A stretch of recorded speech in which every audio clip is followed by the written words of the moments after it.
أعوذ بالله من الشيطان الرجيم بسم الله الرحمن الرحيم وإذ قلتم يا موسى لن نصبر على طعام واحد فادع لنا ربك يخرج لنا مما تنبت الأرض من بقلها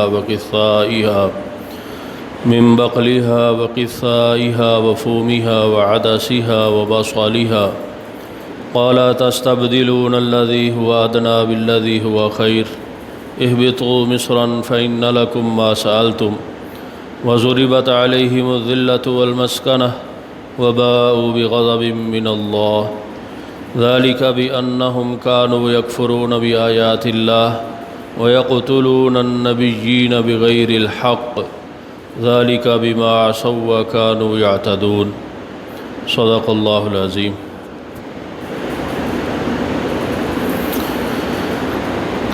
ابھی اللہ رب العزت ان انعامات کا ذکر فرما کر جو بنی اسرائیل پر اللہ رب العزت نے فرمائے ان کا تذکرہ کر کے ساتھ ساتھ ان کی سرکشی کو بھی بیان فرما رہے ہیں، اور بتلانا یہود مدینہ کو مقصود ہے کہ تمہارے آباء و اجداد پر میرے یہ انعامات تھے اور انہوں نے میرے ان انعامات کا شکر ادا نہیں کیا، ناشکری کی، تو وہ عذاب کے مستحق ٹھہرے۔ اسی طرح تم بھی ان انعامات کو یاد کرو اور ان کو یاد کر کے میری تابعداری میں آ جاؤ، میرے اس کلام کو کلام اللہ سمجھو اور میرے نبی مرسل صلی اللہ علیہ وآلہ وسلم پر ایمان لے آؤ۔ ان آیات کے اندر اللہ رب العزت بیان فرما رہے ہیں کہ جس وقت اس میدان تیہ میں جہاں پر بنی اسرائیل حضرت موسیٰ علیہ السلام کے ساتھ موجود تھی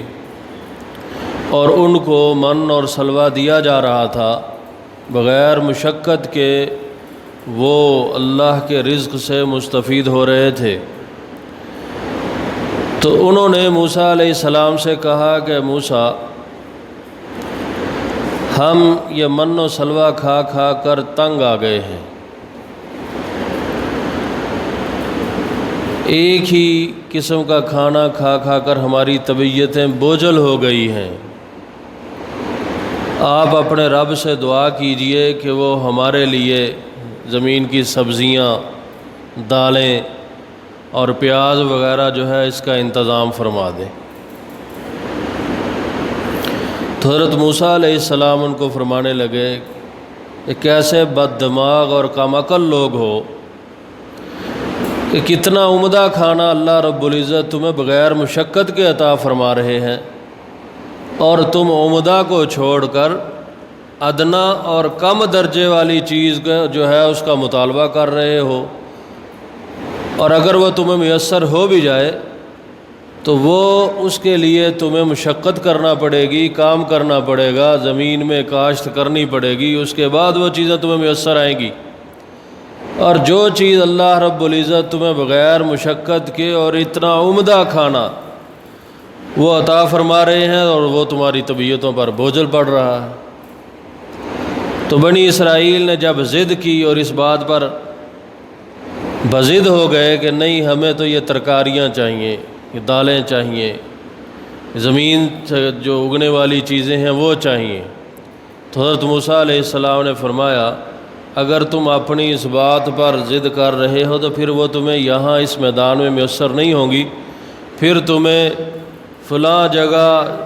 جو ہے وہ یہاں سے جانا پڑے گا، وہاں جا کر پھر تمہیں یہ کاشت وغیرہ کرنے کے بعد یہ چیزیں میسر آئیں گی۔ جب انہوں نے اس طرح یہ معاملہ کیا تو اللہ تعالیٰ فرماتے ہیں کہ ہم نے ان پر محتاجی اور ذلت کی مہر لگا دی کہ یہ اس قابل ہیں کہ ان پر انعامات کی بارشیں ہو رہی ہیں، اور یہ نہ قدری اور نہ شکری پر تلے ہوئے ہیں کہ کیسا میٹھا پانی ان کو میسر ہو رہا ہے، اور کیسا من اور سلوہ عمدہ کھانا وہ ان کو بغیر مشقت کے میسر ہو رہا ہے، لیکن ان کی طبیعتیں جو ہیں وہ اس کو برداشت نہیں کر رہی، ان کی طبیعتوں پر وہ بوجھل پڑ رہا ہے اور یہ اکتاہٹ کا شکار ہو رہے ہیں۔ تو لہٰذا اللہ تعالیٰ فرماتے ہیں کہ میں نے ان پر ذلت کی مہر لگا دی اور عاجزی اور محتاجی کی مہر لگا دی کہ یہ جہاں بھی رہیں گے یہ ذلیل اور رسوا ہو کر رہیں گے۔ تو ایسی آیت کے دوسرے حصے میں اللہ تعالیٰ فرماتے ہیں کہ یہ میں نے ان پر مہر کیوں لگائی اور یہ میرے غضب اور میرے عذاب کے مستحق کیوں ٹھہرے۔ اس کی 4 وجہ اللہ رب العزت نے بیان فرمائی ہیں۔ پہلی وجہ یکفرون بآیات اللہ، کہ میرے احکام کا انکار کرتے ہیں، میرے احکام کا انکار کرتے ہیں کہ میرے طرح طرح کے انعامات ان پر ہو رہے ہیں اور یہ جو ہے اس کی نہ قدری اور نہ شکری کر رہے ہیں اور ان احکامات پر عمل نہیں کرتے بلکہ اپنی ضد جو ہے وہ میرے نبی کے سامنے رکھ رہے ہیں۔ دوسری وجہ وَيَقْتُلُونَ النَّبِيِّينَ بِغَيْرِ الْحَقِّ، کہ بنی اسرائیل نے ناحق میرے نبیوں کو قتل کیا۔ حضرت عبداللہ ابن مسعود رضی اللہ تعالیٰ عنہ فرماتے ہیں کہ نبی مکرم صلی اللہ علیہ وسلم نے فرمایا کم و بیش 300 انبیاء کو بنی اسرائیل نے قتل کیا، جن میں حضرت زکریا علیہ السلام اور ان کے بیٹے حضرت یحییٰ علیہ السلام بڑے جلیل القدر نبی تھے، وہ بھی شامل ہیں کہ بنی اسرائیل نے ان کو قتل کیا صرف اس بات پر کہ یہ ان کو اللہ کی وحدانیت کا سبق سمجھاتے تھے اور سکھاتے تھے۔ تیسری وجہ اللہ تعالیٰ نے بیان فرمائی ذالک بما عصوا، کہ یہ میرے جو وقت کا نبی ہوتا تھا اس کی نافرمانی کرتے تھے، وہ جو احکام ان کے سامنے عمل کرنے کے لیے لاتے یہ اس کی نافرمانی کرتے۔ چوتھی وَكَانُوا يَعْتَدُونَ، حد سے تجاوز کر جاتے، کہ ان کی اللہ رب العزت جو ہیں وہ قدردانی فرماتے اور یہ آگے سے حد سے تجاوز کرتے اور میرے نبیوں کے ساتھ زیادتی کرتے۔ ان 4 وجوہات کی بنا پر یہ میرے غضب کے اور میرے عذاب کے مستحق ٹھہرے۔ ترجمہ سن لیں۔ اور جب تم نے کہا اے موسیٰ لن نصبر علی طعام واحد، ہم ہرگز صبر نہیں کر سکتے ایک کھانے پر، فادع لنا ربک یخرج لنا، پس آپ دعا کیجئے ہمارے لیے اپنے پروردگار سے کہ وہ اگائے ہمارے لیے، نکالے ہمارے لیے یا بندوبست کریں ہمارے لیے، مما تنبت الارض، ان اشیاء میں سے جن کو زمین اگاتی ہے۔ وہ کیا ہے؟ من بقلھا، زمین کی ترکاریاں، وقثائھا، اور زمین کی ککڑی وغیرہ،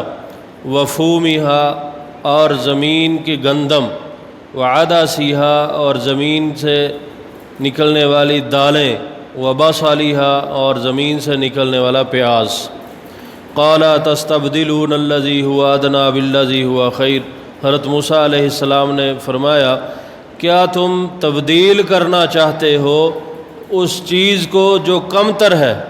اس چیز کے بدلہ میں جو اعلیٰ ہے، یعنی تمہیں اعلیٰ میسر ہے اس کو چھوڑ کر جو کمتر ہے اس کا مطالبہ کر رہے ہو۔ اہبطوا مصرا، اگر تم اپنی ضد پر بضد ہو،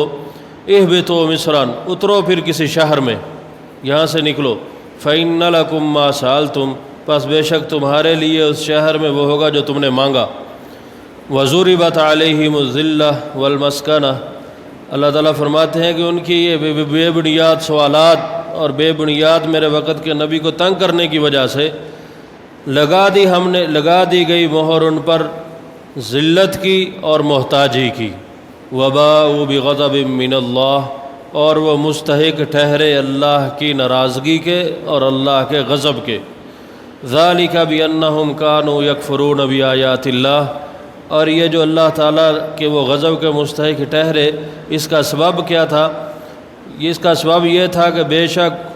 وہ لوگ انکار کرتے تھے اللہ کے احکامات کا،